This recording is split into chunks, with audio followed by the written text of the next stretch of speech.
ভয়ঙ্কর বিমান দুর্ঘটনা।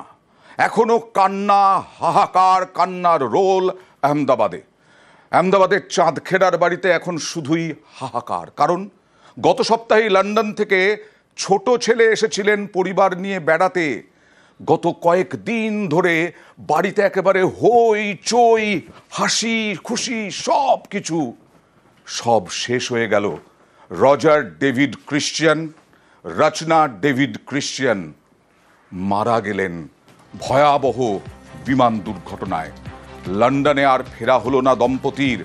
বাবা মার কোল খালি হলো, আর দাদা ভাইকে হারালেন। এক সপ্তাহ আগে 5 দিন কাটিয়ে বৃহস্পতিবার ওঠেন এই অভিশপ্ত বিমানে। আর বিমান যখন উড়লো, টেক অফ করলো, তারপরেই তো সব শেষ। আমরা যেটা বারবার দেখাচ্ছি, ধাক্কা মারলো মেডিকেল কলেজের হস্টেলে, আর তারপর ভয়াবহ বিস্ফোরণ, পুড়ে ছাই বোয়িং। ঝলসানো স্মৃতি নিয়ে এখন হাহাকার এই চাঁদখেড়ার বাড়িতে।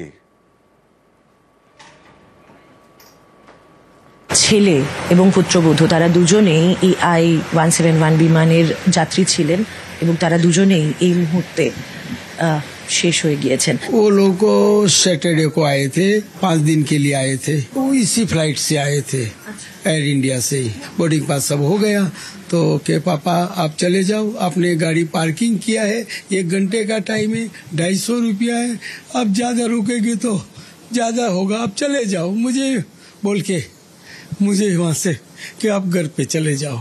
हाँ, 1:15 को बात हुई ने कि मैं सीट पे बैठ गया पापा, फिर बात करेंगे, रात को बात करेंगे। बेटा ये इतना बच्चा क्यों रोता है? तो के पापा ये बच्चे गर्मी की वजह से शायद वो क्या था टेक्निकल अपने भी नहीं जानते हैं। क्या बोलूं मैडम, बेटे मेरा लाडला लड़का था। फादर मदर होते हैं तो बच्चे, छोटे बच्चे होते तो उसको थोड़ा मारते भी है, ये भी करते। मैंने ये 38 का हुआ, मैंने उसको टच भी नहीं किया। प्रॉमिस करके गया मैं पापा आपको स्विट्जरलैंड ले जाऊंगा, सब देश यूरोप घुमाऊंगा, आप अभी छुट्टियों में आ जाओ। आप अब क्या जाने का, लंदन बेटा ही नहीं रहा हमारा, तो लंदन जाके क्या करेगी? खामियां थी तो क्यों उड़ाया उसने, क्यों उड़ाया? हमारा तो सब चला गया। सबसे छोटा था हमारे पूरे फैमिली में, ऐसा इंसिडेंट होगा कभी सोचा नहीं था हमने। देख भी नहीं सकते उसको, लेके आएंगे तो क्या मिलेगा हाथ में हमारे, खोल के देख भी नहीं सकते।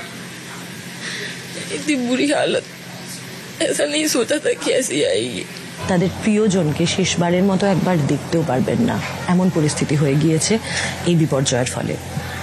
ক্যামেরা পার্সন খোকনের সঙ্গে মৈত্রী, নিউজ 18 বাংলা, আহমেদাবাদ। পরিবারের সব থেকে ছোট, মহা আনন্দের, তারা এলো আর ফিরল না লন্ডনে। প্রশ্ন করছেন কেন উড়ল? যদি খামতি থেকে থাকে তাহলে বিমানটা উড়ল কেন? এখনো দেহ পাওয়া যাচ্ছে ওই দুর্ঘটনাস্থল থেকে। আজকেও একজনের দেহ উদ্ধার করা হয়েছে। তার মানে সরাসরি চলে যাব প্রতিনিধি মৈত্রীর কাছে। মৈত্রী, তার মানে কি এখনো আরও দেহ আটকে থাকার সম্ভাবনা রয়েছে, আশঙ্কা রয়েছে?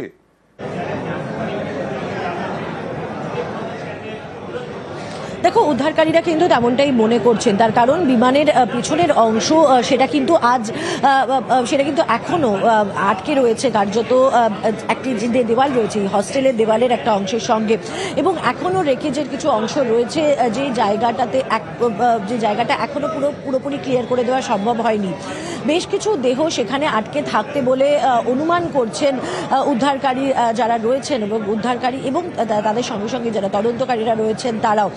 এবং সেই কারণেই যে প্লেনের যে পিছনের অংশ রয়েছে সেই পিছনের অংশকে অতি দ্রুত সরানোর, ট্রেন দিয়ে এবং অন্যান্য যন্ত্র ব্যবহার করে সেটাকে অতি দ্রুত রিমুভ করার একটা চেষ্টা করা হচ্ছে। কারণ তারা মনে করছেন যে প্লেনের পিছনের দিকের অংশে বেশ কিছু যাত্রী এবং যারা ক্রু রয়েছে তারা আটকে থাকতে পারেন।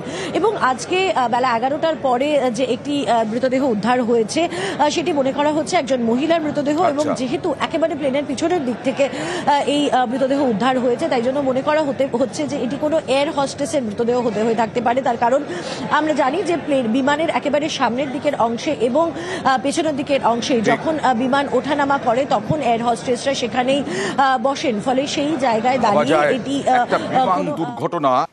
আর এই অবস্থায় যেখানে ভেঙে পড়েছে বিমান, সেই ভেঙে পড়া বিমানের থেকে এখনো দেহ উদ্ধারের আশঙ্কা। একটু কয়েকজন প্রত্যক্ষদর্শীর বক্তব্য দেখাবো। একজন বলছেন যখন বিমানটা ভাঙলো না, বিমানটা এসে একেবারে ঢুকলো হস্টেলের ভেতরে, তখন ভয়ঙ্কর আওয়াজ আর বিস্ফোরণ তো বটেই, তার সঙ্গে মনে হচ্ছে যেন ভূমিকম্প হচ্ছে মেঘানী নগরে। কি বলছেন দেখুন একজন প্রত্যক্ষদর্শী। उस समय हम खाने ही बैठे थे, बहुत तेज आवाज आई, उसी के साथ घर पूरा वाइब्रेंट होना, मतलब मानो कि जैसे कि भूकंप आया, घर हिल रहा है, खिड़की विड़की टेबल वेबल सब हिल रहा है। फिर उसी के साथ बॉम्ब ब्लास्ट की आवाज आई, मान लो कि किसी ने आतंकवादियों ने बॉम्ब गिराया हुआ हो या मिसाइल गिराया हुआ हो, इस तरीके का बहुत तेज आवाज आया। तो वैसे हम लोग बाहर की तरफ देखा, फिर देखा कि यहाँ पर ऊंचे ऊंची मतलब आग की लपटें उठ रही है, धुआं ऊंची ऊंची उड़ रही है, अफरा तफरी मचा हुआ है। बड़ा ब्लास्ट हुआ, उसके बाद में जो बिल्डिंग में गिरा हुआ है ना, वहाँ पर भी काफी 5-6 सिलेंडर भी फटे हैं। আর প্রাথমিকভাবে স্থানীয়রাই উদ্ধারে ঝাঁপিয়ে পড়েছিলেন, কিন্তু তখন তো ভয়াবহ আগুন, আগুন জ্বলছে, ভয়ঙ্কর আগুন। যাবেন কি করে ওরকম কাছে, চোখের সামনে দেখতে পাচ্ছেন মৃত্যু মিছিল, তাও প্রাণ বাজি রেখে উদ্ধারে ঝাঁপিয়ে পড়েছিলেন। হস্টেলের দিকে ছোটেন মহান বাহাদুর ছেত্রী, 5-6 জন ডাক্তারকে উদ্ধার করেন, এরকমটাই বলছেন দেখুন।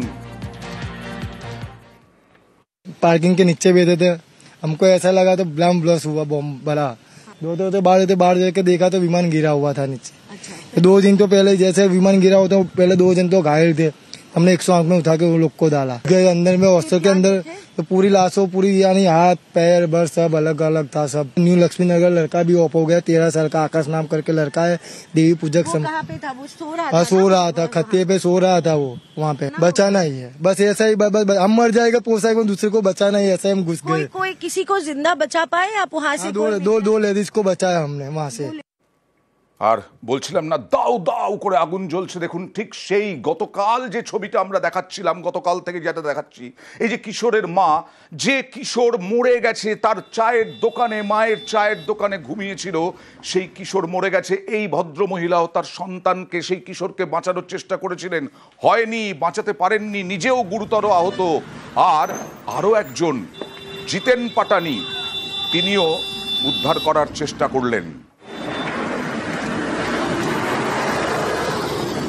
मैं दौड़ के यहाँ से गया हॉस्टल में, मैं देखा बच्चे चिल्ला रहे, बोले बचाओ बचाओ। कम से कम 150 लोग होंगे, खाना खा रहे थे बेचारे, और उनके ऊपर ये प्लेन आके क्रैश गिरा, दब गए थे सब लोग। मैं था, मेरे दोस्त थे और कमांडो थे, आर्मी वाले, हम लोगों ने मिलकर उस मलबे से हटाकर 5 जने को निकाला।